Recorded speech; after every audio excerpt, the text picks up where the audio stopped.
Welcome back. It's still good morning, Anambra, and we want to look at actualizing drug-free society. Is this possible? Can it ever be achieved? That will be our focus on this first segment of Good Morning, Anambra.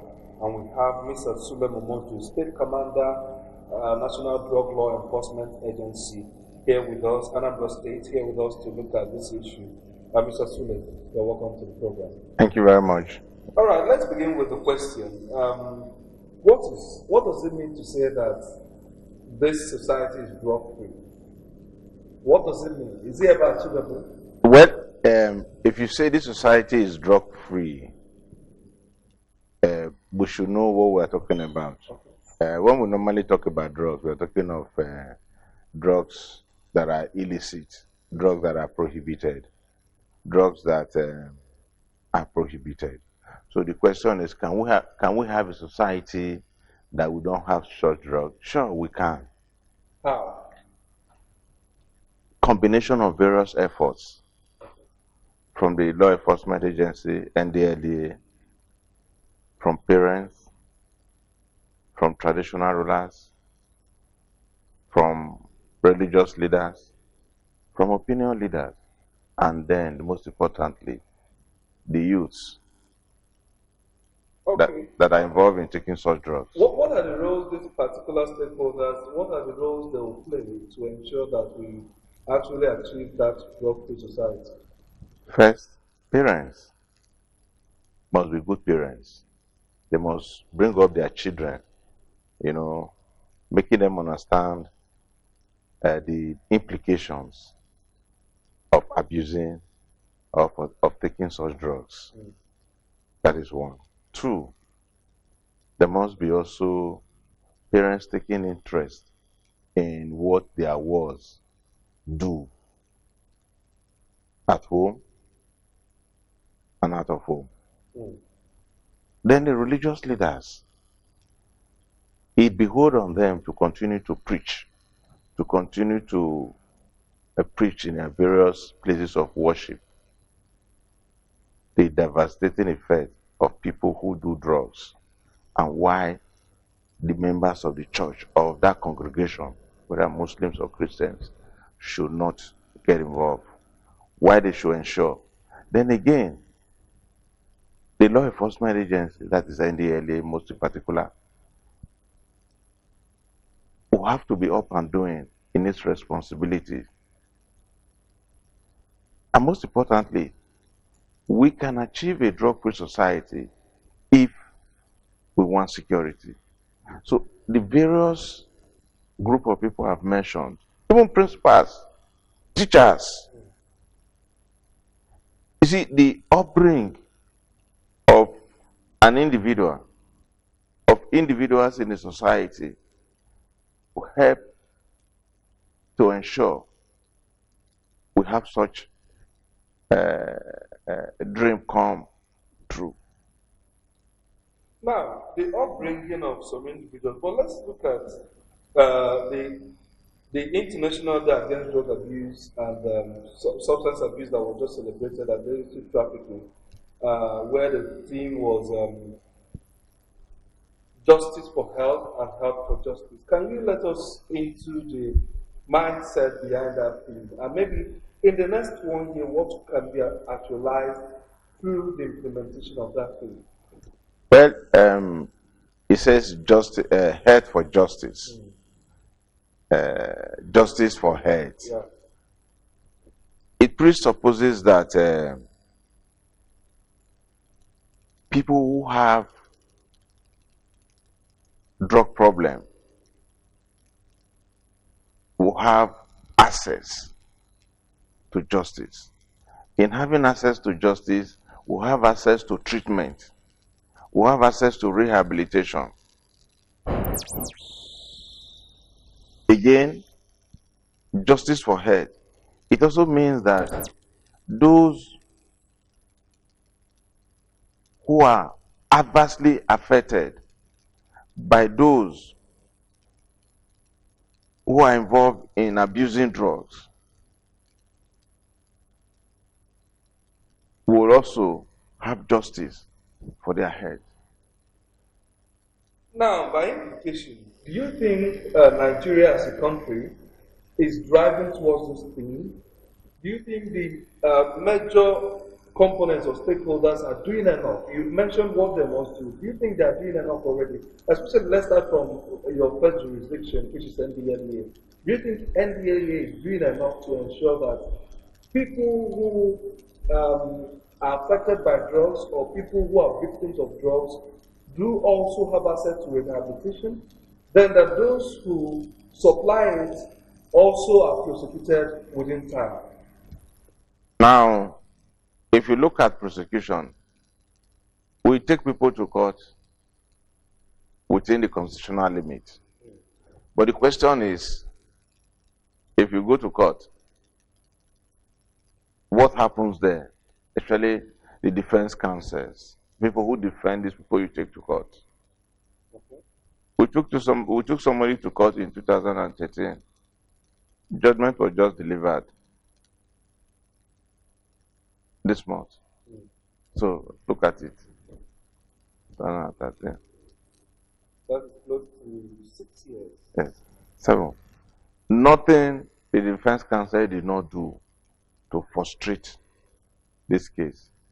All in the hope that we will not be able to bring our officers to come and testify.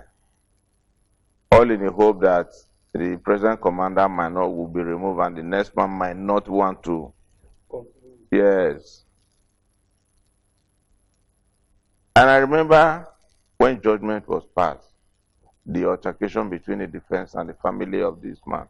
So you see, whether people get justice in Nigeria, the judicial system makes it so difficult for you.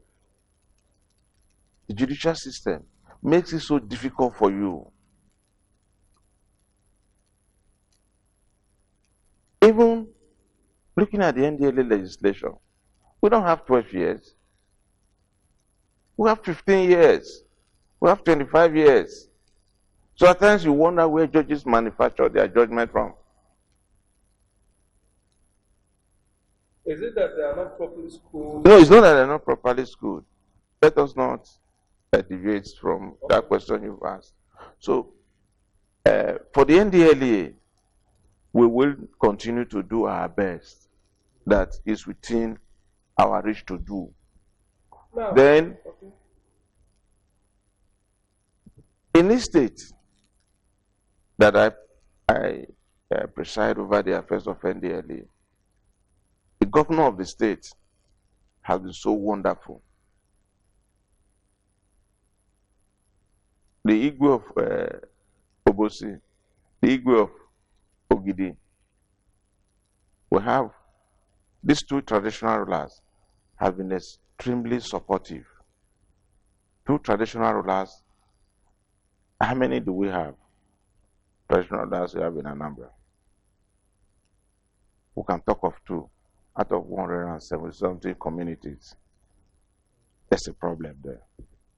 Again, let's look at the religious aspect. I don't think there's anyone I can mention there that is supporting.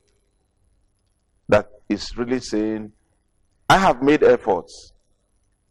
I've been to Catholic congregation to address them and of the need for them to take this message to their various churches, and they should even invite us.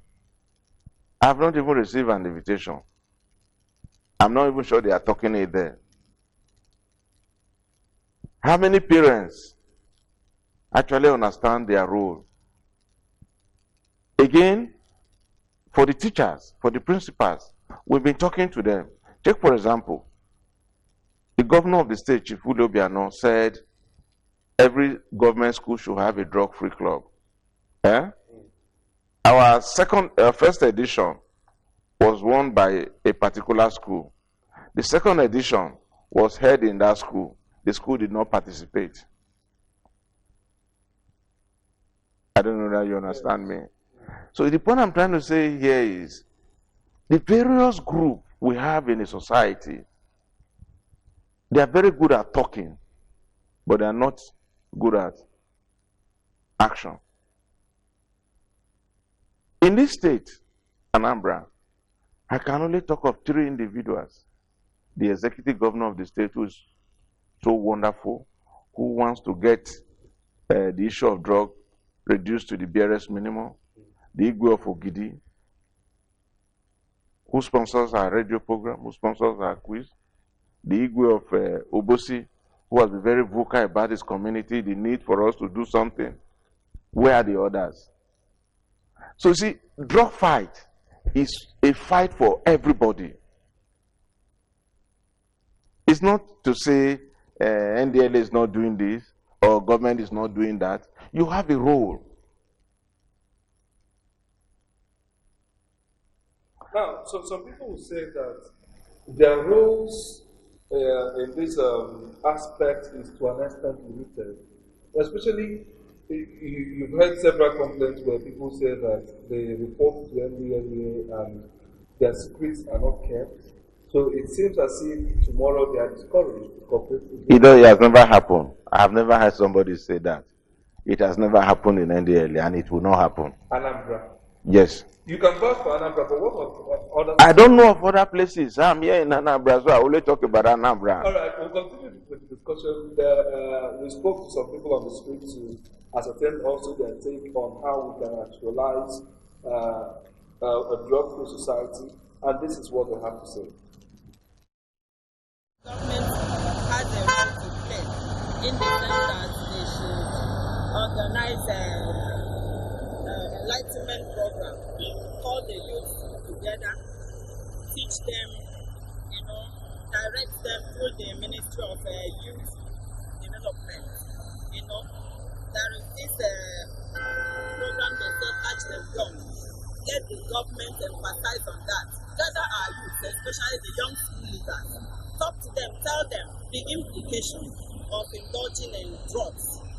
The society will start from family, and family is society itself.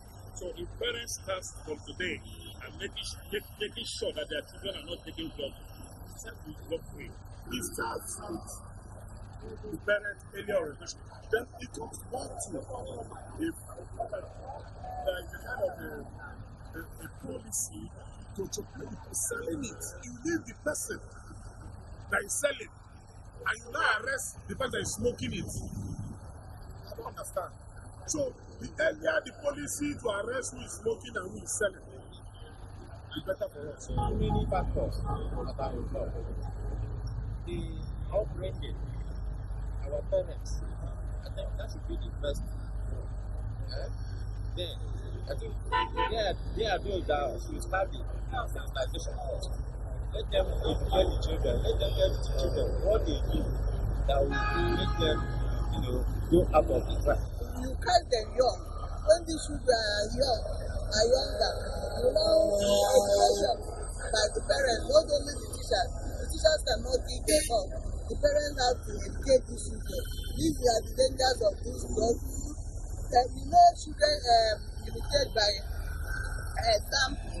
If you as a parent is also indulge in that kind of a thing, there is tendency that your children will now engage themselves in all this drug trafficking and all what call it. So I think from the parents.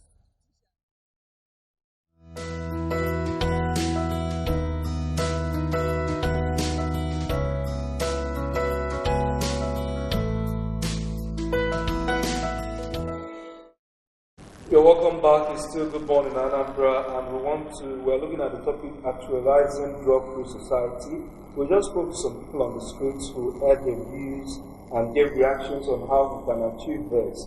Most of them are emphasizing on the role of the parents in ensuring that their children or wards are trained early enough to not to use drugs. But the question that we will now be asking is, after the parents must have done this, after the society must have put efforts, after NDLA must have done several things to ensure that young people are dissuaded from using drugs, how is their access to drugs going to be reduced? And that's the question I'll be asking Mr. Sule Momodu, the State Commander, National Drug Law Enforcement Agency, who is joining us on the show to look at this issue. How do we address the issue of supply, access for these young people? Now, when we talk about supply, let us even look at the controlled substances that they have access to. Who are selling them? Some of them are being sold by the pharmacy shops, and some are being sold by the better medicine shops. You know, they are in the various communities. Eh? Now, you will expect somebody to tell you or to make a report to say, so better medicine shop in our community, we don't understand what is going on there. Or there's a pharmacy. You know, you see, let me say this. The basic thing we need to do is to perform our civic responsibility by being good citizens. That is, when we see something going wrong, we should be able to say something is going wrong and there's a need to correct it. That is what I would say on that. Okay, if we see something going on, something going wrong, yeah, we should be able to say it, that there's something is going wrong. Okay. Let's look again at the judiciary. Would you advocate for a different tribunal that will be dedicated to the issue of drug abuse? I don't think there's any need for that. I don't think so. I think the Criminal Justice Administration Act has done a lot of good for us. So I think what we need to do is to pursue the full implementation of the Criminal Justice Administration Act. Once that is done, then some of these delays we have in court will be a thing of the past. There are so many parts of it that the judiciary has not really tested. You know, yeah. The man we convicted the other day that was sentenced to 5 years imprisonment, I didn't know there was a provision there that we could exploit to end this case. So other cases that we have now, we're going to use that provision to end their cases. What's that provision about? I don't really know much about it, but I know that my prosecutor told me that there's a section which he used in the court and closed the case and requested for judgment. You see, the defense counsel are the greatest enemies. At times, I wonder whether lawyers are not enemies of the society. I know they have a job to do, but they will see the job, they will want to twist it. Don't forget that most of these people who are selling drugs are those who are helping us to breed criminals in our society.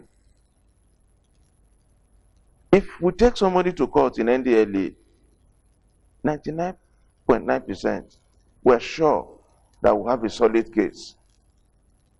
It's the lawyers that will delay it unnecessarily. We have our weaknesses. Let's take our weaknesses. You see them say, oh, I'm sick. They'll come up and say, trial within trial. Thank God. You see, this trial within trial, the Criminal Justice Administration has taken care of it. When we're taking the statement of the suspect, we don't torture in NDLA. Okay. We don't torture. You're arrested. You can't deny what is on you. You can't deny what is found in your house. If you never kept it in your house, go to court and say it. We have a threshold, and once that threshold is met, I order that the case be taken to court. All right, before we go, let's take your advice. You were emphasizing that we talk a lot without action, especially on the level of advocacy, what other members of the stakeholders in the society must do to ensure that these kind of cases are reduced. What would be your advice to every member of society who talks and who doesn't do a lot, and maybe to lawyers at this time? One, I want everybody to appreciate one fact, that drug trafficking and those who abuse this drug poses a great security threat to our well-being. Yes, they really do. And if we want to continue to sleep, as the governor have done in this state, making Anambra the most secure state with our 2 eyes closed, we must not have this culture of silence. If we see something, we say something. If something is going wrong, we should say it. We should not be afraid to say it. And for the lawyers, it might be your duty to defend criminals, but you should have at the back of your mind the greater interest of the society. Have at the back of your mind the greater interest of the society. That's the last words coming from Mr. Suleiman Mojo on our show this morning. He is the State Commander, National Drug Law Enforcement Agency, Anambra State Command. He has been discussing how we can actualize a drug-free society. Thank you very much for joining us. Thank you. All right, stay with us as we look at food security and sustainable development. That will be the focus in our next segment on Good Morning Anambra. Stay with us.